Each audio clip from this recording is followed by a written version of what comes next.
আপোনালোকক এই মুহূৰ্তত জনাইছোঁ এটা গুৰুত্বপূৰ্ণ খবৰ। একচুৱেলি আপোনালোকে মোৰ পিছফালৰ স্ক্ৰীণখনত দেখিবলৈ পাইছে কণ্ঠশিল্পী জুবিন গাৰ্গ অসুস্থ হৈ পৰিছে। কিছু মুহূৰ্ত পূৰ্বে টাউন ক্লাবত এটা অনুষ্ঠানত ভাগ ল'বলৈ গৈছিল কণ্ঠশিল্পী জুবিন গাৰ্গ।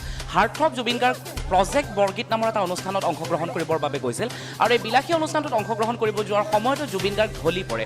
অচেতন হৈ পৰা জুবিন গাৰ্গক সেই মুহূৰ্তত তেওঁৰ সতীৰ্থসকলে তেওঁৰ অনুৰাগীসকলে লগে লগে নেমকেয়াৰ হস্পিটেলত আনি ভৰ্তি কৰায় আৰু অচেতন জুবিন গাৰ্গৰ কিছু মুহূৰ্ত পূৰ্বে চেতনা অহা বুলি ডক্টৰে জানিবলৈ দিছে। কিছু মুহূৰ্ত পূৰ্বে জুবিন গাৰ্গক নেমকেয়াৰ হস্পিটেলৰ ICUত ভৰোৱা হৈছিল আৰু লগে লগে সতীৰ্থসকল ভাঙি পৰিছিল। কণ্ঠশিল্পী জুবিন গাৰ্গৰ এই ভিডিঅ' আপোনালোকক ইতিমধ্যে আপোনালোকক দেখুৱাই আছোঁ।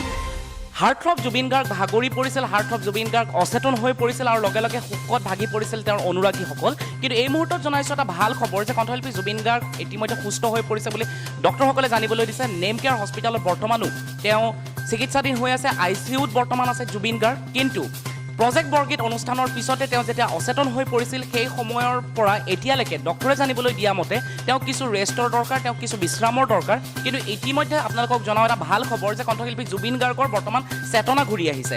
গতিকে এইটো হৈছে এটা ভাল খবৰ, কিন্তু তাৰ লগতে কণ্ঠশিল্পী জুবিন গাৰ্গক যে কিছু বিশ্ৰামৰ প্ৰয়োজন সেইটোও এটা গুৰুত্বপূৰ্ণ খবৰ। গতিকে আপোনালোকক এই ভিজুৱেল দেখুৱাইছোঁ, এই দৃশ্যাৱলী দেখুৱাইছোঁ।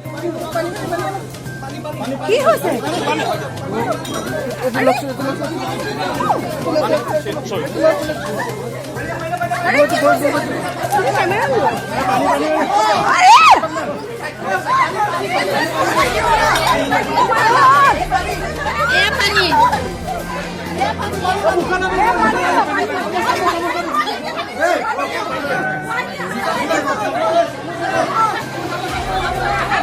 যিটো সময়ত কণ্ঠশিল্পী জুবিন গাৰ্গ অচেতন হৈ পৰিছিল সেই একেটা সময়তে লাখ লাখ অনুৰাগীৰ লগতে আমি অসমীয়াৰ পৰিয়ালো ভাগি পৰিছিলোঁ। কিন্তু যেতিয়া আমি গম পালোঁ যে জুবিন গাৰ্গ বৰ্তমান সুস্থ, গতিকে আমি ভগৱানৰ ওচৰত কাকুতি কৰিছোঁ, মিনতি কৰিছোঁ যাতে জুবিন গাৰ্গ সুস্থ হৈ আমাৰ মাজলৈ উভতি আহে, কাৰণ জুবিন গাৰ্গ হৈছে আমাৰ অসমৰ সম্পদ, আমাৰ ৰাইজৰ সম্পদ।